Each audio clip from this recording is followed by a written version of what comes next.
Hey, sports fans, Larry Eater, RunBlogRun. Stuart Weir is in Oxford, England, the intellectual capital of the world, and this is Athletics Chat number 37. Can you believe it, Stuart? 37 weeks. 37. My gosh, and do we have a lot to talk about today? Yep. Where should we begin? Should we go with Ryan Crouser? Give him his world record moment? Yeah. So, I'm sitting on the sofa watching a track meet yesterday about 2:02 p.m. local time.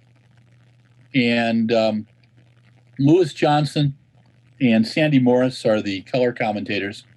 And it's obvious they're not getting much help on anything.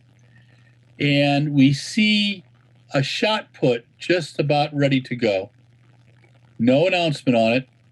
And then all of a sudden, we see Ryan Crouser release, and this shot goes straight up into the air. And we knew it was big when it bounced past the yellow mark in the mats. And while we figured out that it was a world record, and Sandy and Lewis said it at the time, we didn't get corroboration for 8 minutes on the TV. But wow, Ryan Crouser, 22.82. And then he came back 3 rounds later in 22.70. He broke Randy Barnes' mark from January 20th, 1989 of 22.66. And that cowboy hat went on, and the smile was big when he talked about it afterwards. But did you get to see it? I didn't, no. Okay. Ryan's a great guy. We interviewed him on Socialing the Distance a few weeks ago. He survived. He was driving around in a car during the whole interview. Him and Christian Taylor and Sam Kendricks pulled over. Christian Taylor was in Austria, driving across Austria when we did Socialing with him. And Ryan was just kind of tootling around town. I think he gets good Wi-Fi in his car. But we had a blast. But he is the new world indoor record holder. And he's going to be competing next weekend in American Track League meet number 2. And I think that he can get over 23 meters. I think that he is just warming up. And so, kids, make sure you watch that track meet next week. We hope the TV coverage is better. But Ryan is magnificent. And it was kind of fun to see him out there. And there were a few other notable performances. Yes. And Grant Holloway equaling his American record. Now, assuming, and I'm afraid we have to keep saying this, assuming that we have some kind of decent summer season, I think the sprint hurdles could be really fascinating. With Grant, the world champion, beginning already to display form, Ortego. McLeod was disappointing in 2019. You can't really count 2020, but I'm sure he'll come back with a vengeance. Andrew Posey had a great 2020 season, and he starts his indoor season on Friday in Germany. So, Posey in 2020 was running times that would have got him a medal in Doha. So, if those 4 can just hold it together, I think we can have some really fascinating races. And Posey was saying to me one of his disappointments of last season that he only got into a race with Ortego and Holloway on a couple of occasions. And one of them, the timing didn't suit him. So what he really wants us to be getting into races with those people, those 2, as often as possible, so that he can push himself and he can push them. I think that, Andrew Posey just got picked up by Puma, as did Martin Ellegaard and Wilhelm Bolassian. They actually, Puma picked up 24 French athletes and interviewed Pascal Rolling, their global head of running. last week, and he told us that he picked up 24 athletes, in France. And he did it because of Paris 2024. But also, you look at folks at Puma, and they have Karsten Warholm and Mondo Duplantis already, and they picked up Brunello Villeneuve and Sandy Morris. And they just picked up in the U.S. Molly Seidel and started a new running club down in North Carolina with Alistair Craig as the coach, the fine South African runner who went to the University of Arkansas. So it's nice to see another brand putting some bucks into it. And Grant Holloway, here's the scary thing about Grant, though, Stuart, is Brian Fetzer, who I believe was the young man doing the interviews in Fayetteville, was talking with Grant Holloway, who goes by the moniker Flamingo on Twitter. Grant said that he had really been focused on improving his first hurdle. That's where he was working right now. And he said that once he gets that done, he's going to do really well. And I'm just going, I can't wait to see him get to the second and third hurdles, because after that first hurdle, he was light years away from everybody else. I mean, it was a fantastic race. And when he's in shape, when Grant Holloway's really fit and in shape, he just flies. So pretty exciting. And there was a nice one for Tiffany Porter, who competes for the UK. She had a great mark. Yeah, two good runs, 796 and then 789.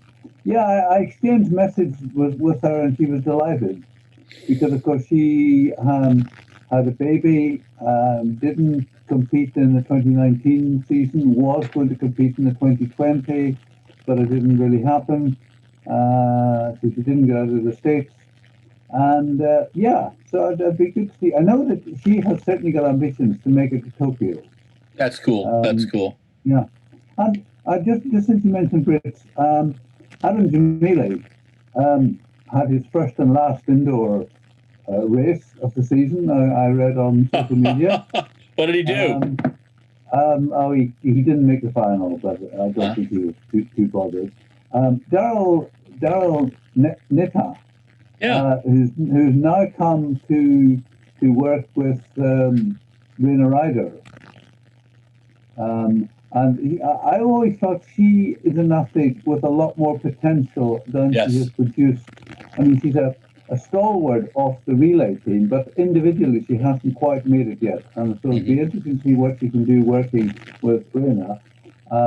People who know about these things tell me that the coaching she was getting in the UK wasn't the best. So, I think Raina knows a bit about sprinting. Yeah, just a bit. A shout out to Blessing Oktabari. Yes. For an outstanding. Well, I mean, it was her best indoor performance for 4 years, but it was also her only her first appearance. But just think about her. She's a 7-meter long jumper and a sub 10 80-100 runner. It's right back to 2008 that she got an Olympic bronze medal in the long jump, then silver medal in Moscow in 2013 with 699 when she led that for a bit.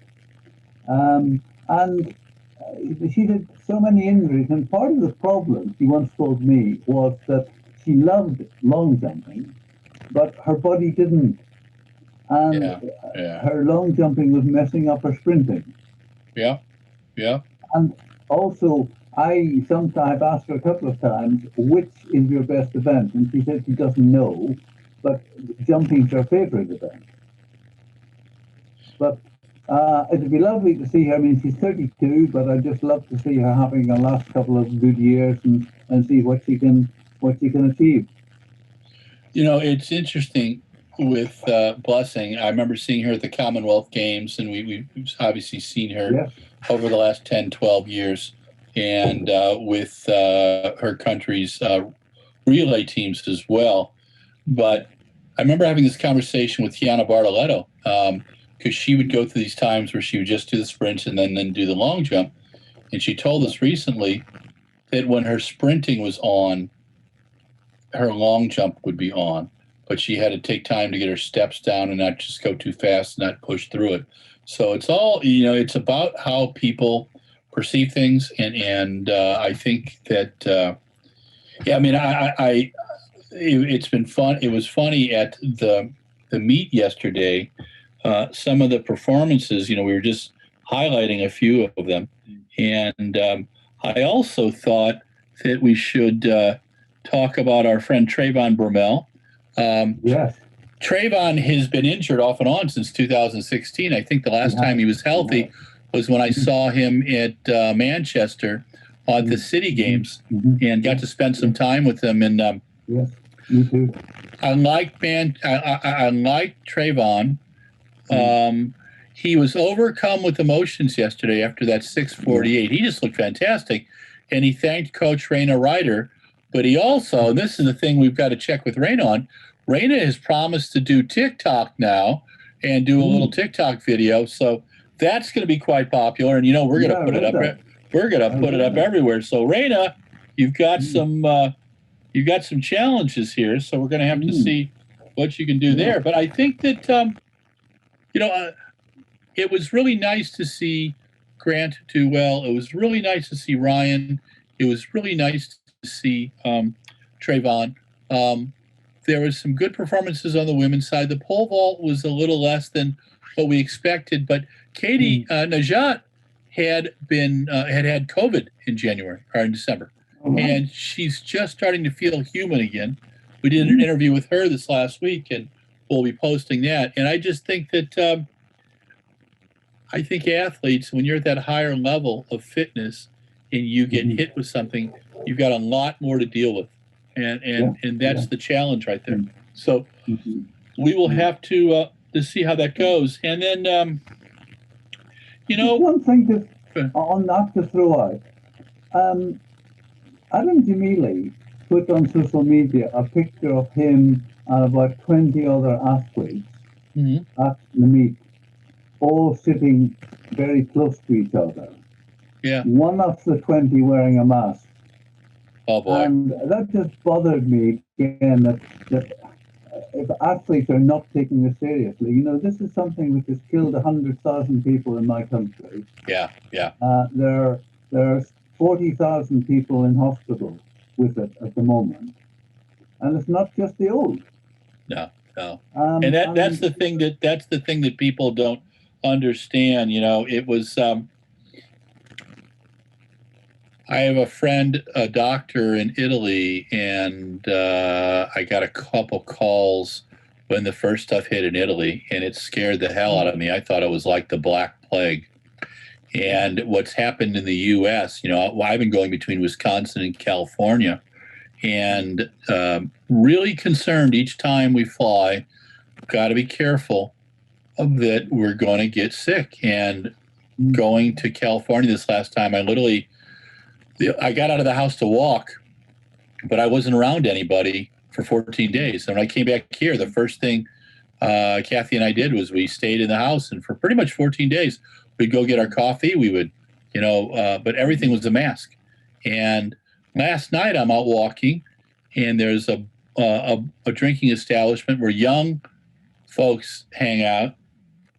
And I looked in the window, and I didn't see any mask. And I'm just kind of like, what is going on? And it's great to talk about COVID, kind of being tired of the COVID stuff, but you know what? This is killing people. And it's not only doing that, they're suggesting that it has a tie with dementia and Alzheimer's now. They're suggesting that there's permanent lung damage for some people. There's tons of scary things that they don't know about. And people go, well, then, if science doesn't know everything, then why should we listen to any of it? Because the majority of people who are getting it are recovering. But we've lost in the U.S., we're over 412,000 people now. And, President Biden, the other day said that he wanted to be able to give vaccines to 1 million people a day. And I applauded that. Well, a couple of the reporters said, well, we're almost there now. Don't you think you're not trying to do bigger numbers? And the president's response was, give me a break. He didn't curse him. He didn't, send a bad tweet, which was unusual. But you can understand the frustration on both sides. We just have to stay safe, and we have to be smart. And that's why, you have a couple masks. You keep it redundant. You wash your hands. I wash my hands 6, 7, 8 times a day. Anytime I go out, I have to go into a store. When I get back in the car, all that kind of stuff. You just have to do it. Otherwise, you could get sick. So it's just. We're up to about 6 million vaccinations already. Wow. I think the U.S. is just at about 11 million, and it's. I thought they were at much more, but there's some issues. There's always going to be, and it's great to talk about how you plan stuff out, but it's a challenge. I'm going to bag on the bad TV thing right now, just because I'm kind of tired of talking about it. But let's talk about how the pandemic's affecting meets. The British indoor just got canceled, and what are your thoughts on that, Stuart? Well, sad, but I think it's the right decision. I mean, the press release, which you quoted in my article, said we recognize our wider social responsibility to reduce COVID transmission and not to overburden our health service. And we cannot be sure that we can keep the 500 plus people who will be in an indoor venue safe. And the fact that we would be asking 500 people to travel, some from outside the UK and from all over it, they just felt, it's not about money, because they got a grant from a government sports agency of $500,000 to put the event on. But they just feel that it cannot be done safely. The fact that it's in Scotland makes it a little bit more complicated, because at the moment we are in a lockdown, and there's rumours that even when that ends, the next one will be even tighter. At the moment, elite sport is allowed, but nothing below that. My walking soccer has been ended. Can you believe it, Larry? No. I'm unable to play at the moment. Golf is gone. So all elite sports is gone. All non-elite sports is gone. So I just think that they are saying, there's been a reaction from some athletes of disappointment and saying, why can every other country have meets except for us? And that's a good question, but the other question is, why have we got more deaths than any other country? And I don't know the answer to that one either. Well, France, when I talked to Pascal Rawling last week, he was outside of Paris, and he told me that they have a curfew there from 6 p.m. at night till 6 a.m. in the morning. And it sounds like they're going into their third lockdown. And if that happens, you wonder if they're going to be able to keep doing the track meets that they're doing. There's 3 Americans that are trying to get to Metz for a meet.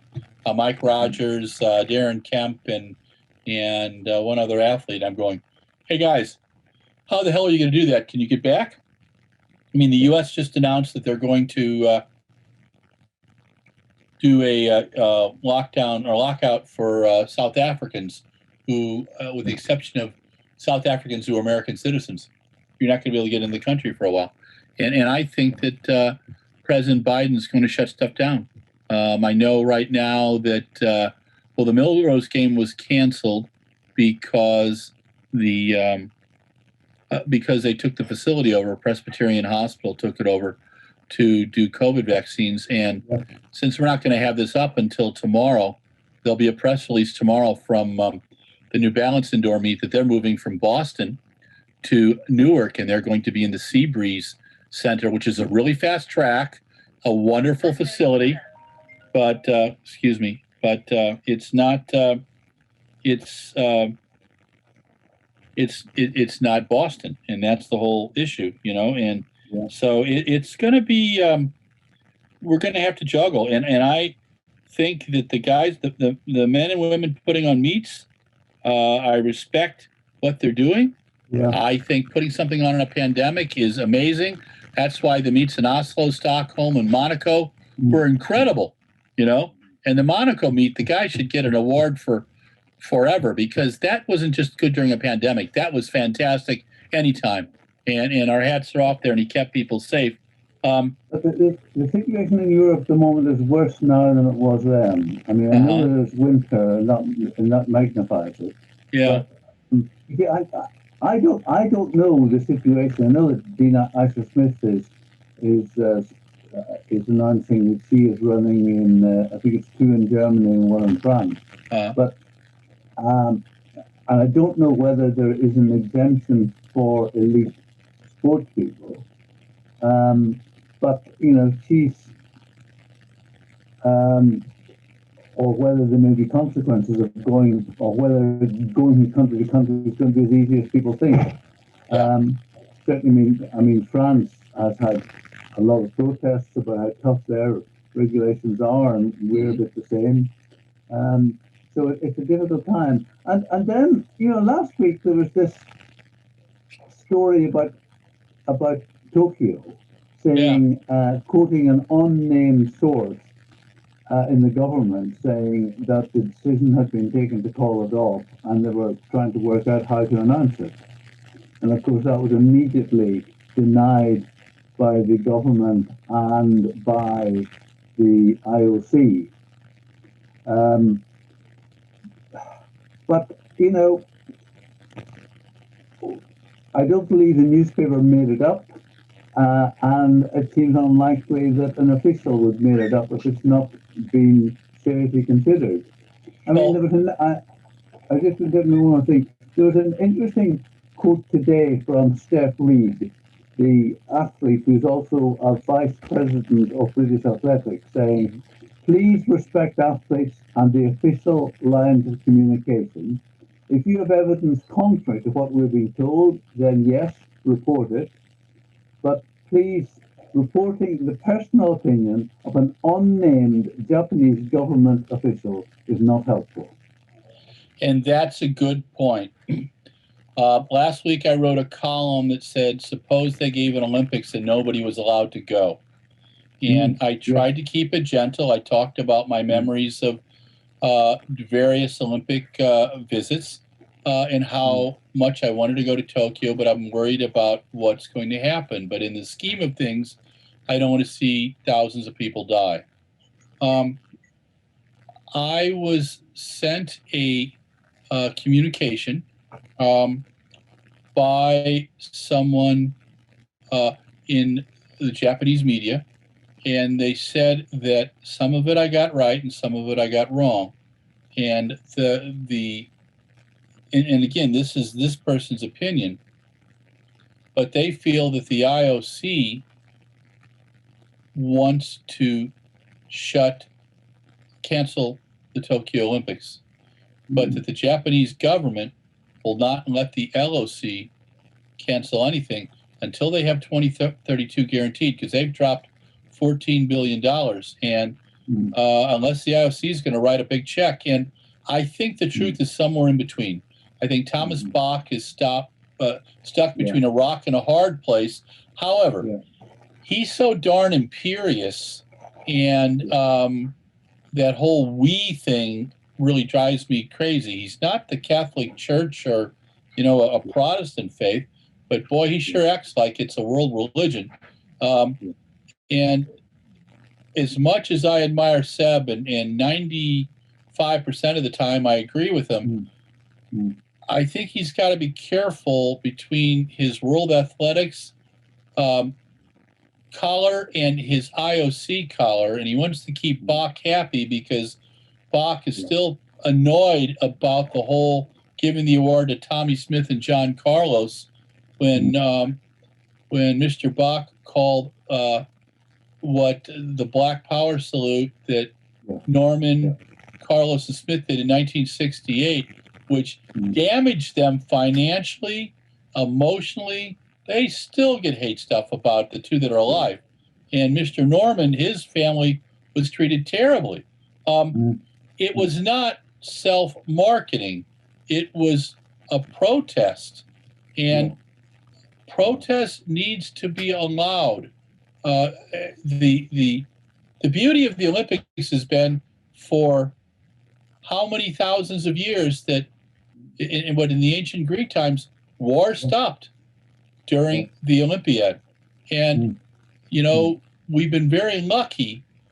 World War I stopped 1914, and or 1916, 1916. And then World War II stopped 1940 and 1944. But luckily, while we've dealt with boycotts, the 1980 boycott, the 1976 boycott, a little bit 84, we're getting most countries to compete in the Olympics. And the Olympics is important. I think it's one of those global things. But right now, we've got something bigger than sports. We have got a pandemic. This is real. This is not the Black Plague. But you know what? A lot of people, when the plague hit London in 1668, 1669, I think, about 70,000 Londoners died. It literally burnt itself out. And there was only a couple 100,000 in London at the time. But it was terrible. And so right now you've got something similar in numbers to the plague in England. And over here, President Biden said the other day that more people have died from COVID than American soldiers died in World War II. And every day, more people die than died in 9/11 or at Pearl Harbor each day. And we still have knuckleheads in the U.S. who don't believe it exists. And I don't know what to say. There's a freedom to be stupid, as there's a freedom of speech. In the U.S., apparently, we really believe this whole freedom to be stupid. I think if you're going to affect someone else's health thing, there should be consequences. I don't know. I mean, there was a NBA player who just got hit with a $50,000 fine for doing some stupid stuff. And I just don't know what to tell people, because people young and old are getting sick. And, we have to talk about this each week because someone's being a knucklehead. But it's just, what my take from talking to people at CDC, from talking to other health contacts, is that February and early March is going to be our toughest time. So please, people, just be careful. Walk a little later by yourself. Watch some old movies. We're watching this new series on Netflix called Lupin, Lupin. It's from France, and it's about this really fascinating criminal. And it's based on a series of books that are really popular over there. If you get a chance, check it out. And then we watch a goofy show called Community. It's just a silly, half-hour sitcom kind of a thing. It's kind of funny. So find some stuff to goof off with and stay safe, And, what you could do is you could have a party and watch all the athletics chats. Stuart, think about that. Should we? Perhaps we should give out an award. If somebody's watched all the athletics chats, tell you what, I will find you a special T-shirt for my collection, okay? Send me a little note and show me, take a picture that you've watched all 37, and, we'll get you a T-shirt, okay? But stay safe, please, or I'll get you a new mask. I'll get you I've got a brand new mask from California. Here's what I'll do. I will give people a mask. I'll send it to anywhere in the world if you show me that you've watched the first 36 athletics chats. Now, I've got to get 36 up today, but thank you, dear. We'll have a little drum roll. So, but just stay safe, people. I don't want anybody getting sick, and that's what gets me really concerned. It's just I'm 62 years old, and each year has gotten better. And I know, Stuart, I think you're just a year younger than me, and we're still having a pretty good time. We don't have to use oxygen every day, and you get to play golf and hang out with your kid, and my son sends me pictures of his goofy dogs, and I like all that stuff. And Mike Deering has to listen to us every Monday. The poor guy. I just don't know how he does it because, he's, I think he's washing dishes right now while we're doing all this. But, okay, I've digressed, Stuart. We got a few more things to talk about. So the British champs, you think it was a good thing. Now, here's my question. Torun, March, 3 through 7 in Poland. I love the stadium in Torun. The crowd's going to be great. Are we going to see British athletes there? I think we are. Okay. How they'll be selected is yet to be confirmed, because there's not going to be a championship, therefore there will not be selection trials. I think it'll probably be those who want to go based on the times they've run somewhere. Okay. But I mean, there was a sad tweet from Abby Izuru, just saying, hard to be motivated when all the meets I was doing indoor have all been cancelled. Yeah. Because not just the British Championship, but some of the local meets which we're going to feed into the British Championship. So it will be tough for some athletes to get the competition to prove their fitness for selection. So I think it could be a smaller team than usual, but I think the plan is still that there will be a British team.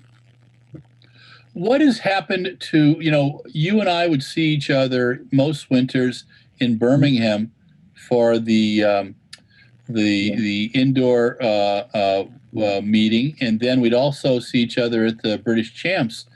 Now, I know that they moved meets up to Glasgow, but have they been doing meets in Birmingham at all, indoors? No, I don't think there's been any indoor meets.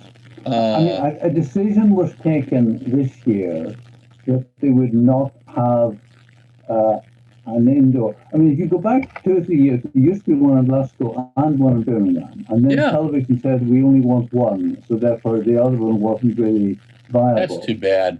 That's too bad. But my understanding is that the decision was taken not to hold the Birmingham Glasgow meet this year because it wasn't financially viable without spectators.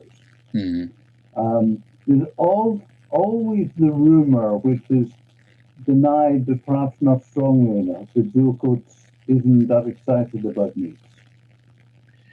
I think you may be right, my friend, and I'll tell you, she should just call the folks at Fast Track and let them take it all over, because that would be the smartest thing to do.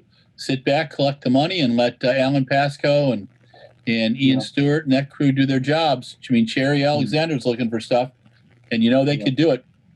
But I just think it was a bad thing when they took him over. But that's their problem. It's unfortunately. And federations do that thing. I mean, their job is to try to find ways to save a little bit of money and stretch it out. But did they let a whole bunch of people go at British Athletics too? Correct? Yeah. That's too bad. Especially our dear media crew. The British Athletics media crew was fantastic. I mean, I love there's a couple folks at, 3 folks at USATF who are lovely and who are at every meet and do their stuff. And they are fantastic. But I really grew fond of the 5 folks we would see at the British Athletics media crew. No matter where we were, they would get in. My gosh, Stuart, they got you pictures so fast. I mean, it was amazing. The only 2 who are left are Liz Birchall and Gareth Burrow. Really? Gareth was fantastic. Yeah, he is. So they're all hardworking. Yeah, he is effectively doing the job of all the others, because when Liz is there, her job title is actually now corporate communication. So, wow. I won't criticize it until I see a meet and see how it goes. And there's also talk about outsourcing stuff and so on. I mean, I think it's a bad decision, but let's judge it when we've seen it happen. Sure. Okay, our final thing for today is the London Marathon. Yeah. And we're down to about our last 5 minutes. So the London Marathon said they're going to do a fall event live, a real actual event with 50,000 people plus 50,000 virtual. So they want to be the biggest out there. Over here, our friends at Boston stuck with the spring, and they're going to do a virtual 5K, but I'm not sure they're going to do anything else. So it's going to wait to be seen. I think London made a very bright decision in the middle of last year when they said, look, if we do it in April 2021, the chances are we will not be able to have the crowds we normally have. So we'll put it off to the fall in the hope that it can be back to normal. And there's a reasonable chance of that because the government plan is to have everyone vaccinated in the country by then. Wow. So yeah, and of course, one of the positives in a wretched year 2020 was the success of virtual marathons. I mean, I have a friend, a club runner, who did one on the original April date, and then did another one in September, October. Wow. And of course, if you did it on the day, September, October, you could download the app, and you got a medal or a certificate confirming that you had run it. You had to put in your data to prove that you had done it. Sure. So I think they're just recognizing how many people wanted to do that, and people who did it either on their own or in groups locally. That's cool. At every location. Wow. But yet felt even if you're running in Oxford, you felt you were part of the London Marathon. So a great idea. Yeah. But it certainly would be great to see the traditional marathon with the elite runners running alongside the fun runners, the club runners, and of course an easier way to raise the large sums of money for good causes, which is so much part of the London Marathon. Yeah, no, I think that those kind of things are really important. I like what the virtual running has added to the sport, and I think virtual running will stay around. I think it will be a part, and I think it will be an option for a lot of these races because, quite frankly, it's wildly profitable for them. And it's a great thing for people doing fundraising. But I also think that the events big and small, need to be held again. And that's going to be interesting to see what comes back when we open up. It's and it's going to be over time. I think that, I'm pretty confident in saying that we'll see things finally completely opened up in the spring of 2022. And it just, it's going to take time. We're going to have to be patient, but we will appreciate it. And, the British people have been through it. The American people have been through it. Folks in Europe, folks in Asia, folks in Africa. African countries seem to be doing pretty well with things because, unfortunately, they had the nightmare of Ebola, and they have found ways to manage and to track, and God bless them. That's really important. Well, we're down to our last 45 seconds, Stuart. You've done it again. You've survived another week with me. Thank you, my friend. This is Athletics Chat number 37. Stuart Weir in the intellectual capital of the world, Oxford, England. Larry Eder in the cheese capital, Fort Atkinson, Wisconsin. And stay safe, dear friends. If you like RunBlogRun, sign up on Twitter, Facebook, and Instagram. If you love us, subscribe on YouTube. Then you can see all the things. And again, if you watch Athletics Chats 1 through 36 and send me a little note on it, I have a special mask from California for you that I'll send out right away. Okay? Stuart, thanks, my friend. Hey, sports fans, Larry Eder. This is the epilogue of Athletics Chat number 37. It's January 25th, 2021.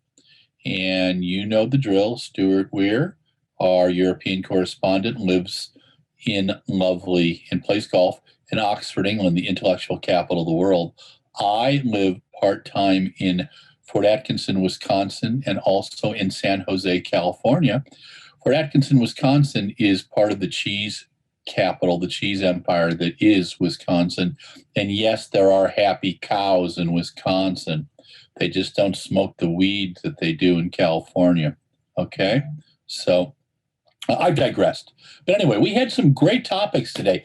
We started with celebrating Ryan Crouser's magnificent 2282 throw, 74 feet, 10 and a half inches. He also went 2270, both over the 2266 thrown by Randy Barnes on January 20th, 1989, when he broke Brian Oldfield's old world indoor record. Ryan Crouser he's a great guy. You know, he wears a cowboy hat. He likes to bass fish. I wish he would fish for channel cat, but, you know, I think it would probably help with his spin. But he and I'll have to have that conversation. But he likes to fish. He likes to throw. He's just a good guy. He is at the top of his game. He's a 2016 Olympic gold medalist. He, in 2019, was the silver medalist in the finest shot put competition ever, where Joe Kovacs won and Tom Walsh was third. It was just exciting. It was breathtaking. But his throws yesterday were breathtaking. And then we talked about Grant Holloway. Grant Holloway is looking good. The Flamingo, as is his moniker on Twitter. It's a magnificent athlete. I got to interview him in Doha. Thanks to the folks at Adidas and thanks to John Regis, his manager at Stellar Athletics. And John had told me he was a really exceptional guy, and I've known John for a long time, and I'd love to give John trouble about being a 200-meter runner when they used to run the 200 indoors. And he has this barrel laugh. But, both he and Spencer Nell from Adidas said, hey, Grant is pretty special. And I was quite impressed with his demeanor, with just, he's a good guy. He talked about how Coach Holloway has been working on him from his start to hurdle 1.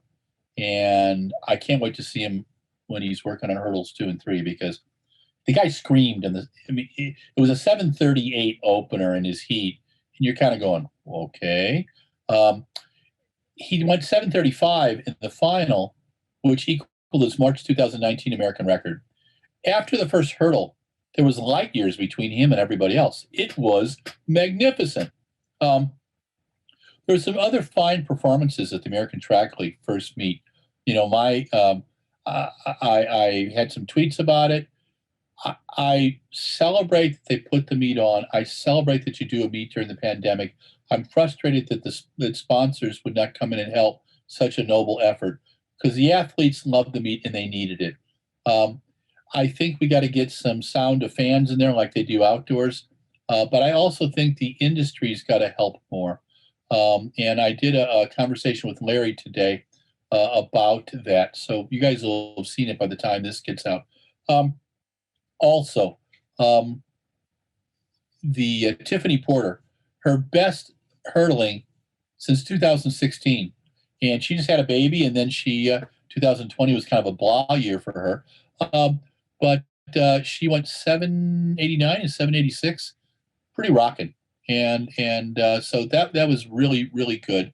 Trayvon Bermel, last time we saw Trayvon healthy was May of 2016. I was hanging out with him in Manchester, England at the City Games. Great guy, total shoe hound.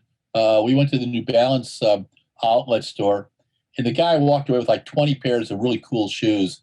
I got a pair of, I think it was the Celtic football colors from New Balance. It was pretty cool. I think I've got them hidden somewhere around here now. They were kind of fun shoes to hang out in. But Trayvon is a great guy. He's being coached by Raina Ryder. And he ran 6:48, a world leader, and within a hundredth of a second of his all-time best from 2016. And he was kind of overcome by a bit of emotion yesterday. yesterday. It was kind of touching to see. I just wanted on ESPN for them to be able to tell more of the story, and they weren't prepared to do that. I'm going to give them a mulligan and say that, look, this is your first track meet of the year, but I expect more out of ESPN. They could have had 6 to 8 different 1 or 2 minute clips. Hell, we'd have given them to them for a modest fee, and on the different athletes. And they'd have had them in there, because when you're doing a live meet, you've got to be prepared. You got to juggle back and forth, and that's when you need a producer who knows how to do that stuff, and more than an audio-visual team. So anyway, American Track League had some great performances. Then we talked about the British Indoor Champs being canceled. We do think it's the right thing to do. We're questioning how we're going to get British athletes, how they're going to get British athletes to Tilburg, Poland for the European Champs. How are they going to pick them? Our friend Stuart also slightly admonished Adam Jamili, an athlete who we really, really like, but he was taken in a picture with about 20 other athletes watching some track, and only one of them had a mask on. Guys, you can't do it. I know at 20, 22, 24, you're immortal, but I don't want you sick. I don't want your lungs scarred. I want you to be able to run. So please take it from an old guy. Take care of your shit, okay? Wear a mask when you're indoors. If you're outdoors and you can't be more than 6 feet or more separated, wear a mask. Wash your hands 6 or 7 times a day. I want to see you guys at the pre. I want to see you at the next London anniversary games. I want to see you in Eugene 2022. I want to see you in Paris 2024. I want to buy you a beer at a pub in London, okay? We'll go down to the village of Ramsgate and have a fish and chips there and a couple pints of Guinness where you can throw your phone out the window, okay? But you got to stay alive to do those things. So please, I know you're 24, but you know what? You got to pull your head out right now, because this shit is bad. More people have died in England from coronavirus than died from the Black Plague in London in 1668 and 1669. Okay?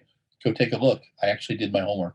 That's why I have a European history degree, And it's not from, a Cracker Jack place. It's actually from Santa Clara University. I had to do it the old-fashioned way, pass the classes. Anyway, I've digressed, and there was too much of patting on the back there.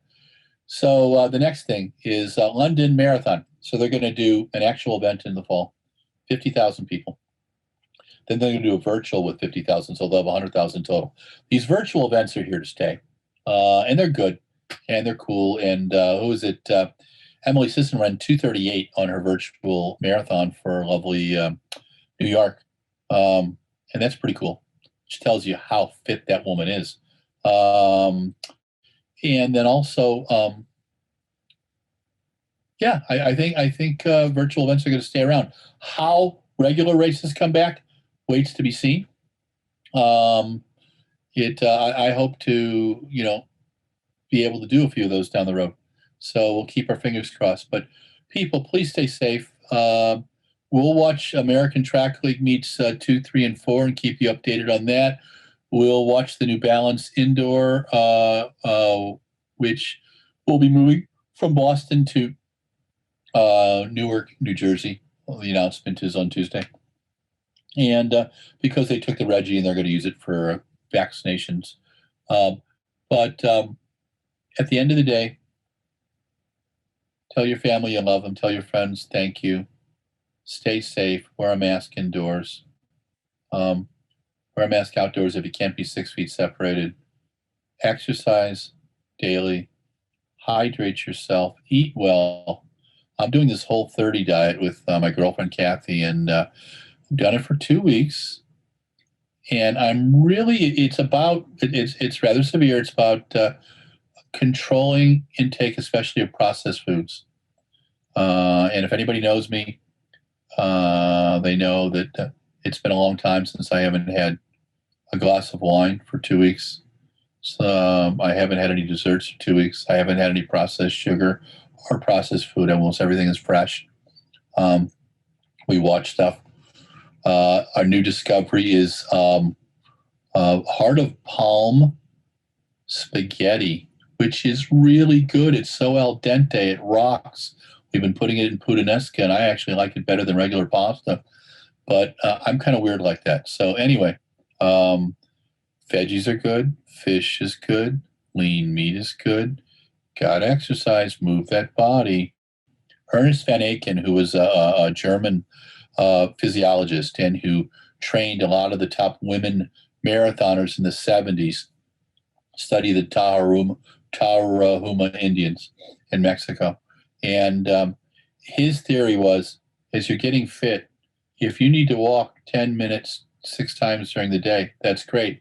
Because it's not about what you do at one time, it's what you do over the 24-hour period. And getting up every 45 minutes or so when we're sitting down is a good thing. Hell, get up every 15 minutes. Just stand up for a minute. It gets your body burning fat. It changes the way you do everything, okay? But take this time in the pandemic to be a little more mindful, to think about good things, because the way you feel, it changes how you emote. It changes how you deal with people, okay? And I hope and pray that people can be a little more patient with each other. I think that's a thing we've got to learn from this American nightmare over the last 4 years. And democracy is fragile, as some people say.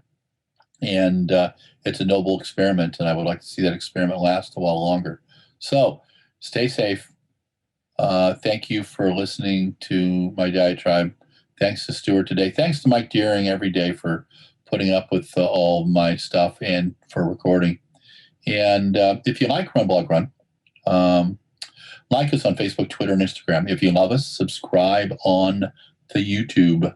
369 videos last year, about 2,500 videos in audio since 2010. We got something for everybody, you know. And if we don't, I'll send you a recording of Lou Reed doing Vicious. How's that? Okay, with Prakash John and Dick Hunter. Pretty cool stuff. So anyway, thank you. Stay safe.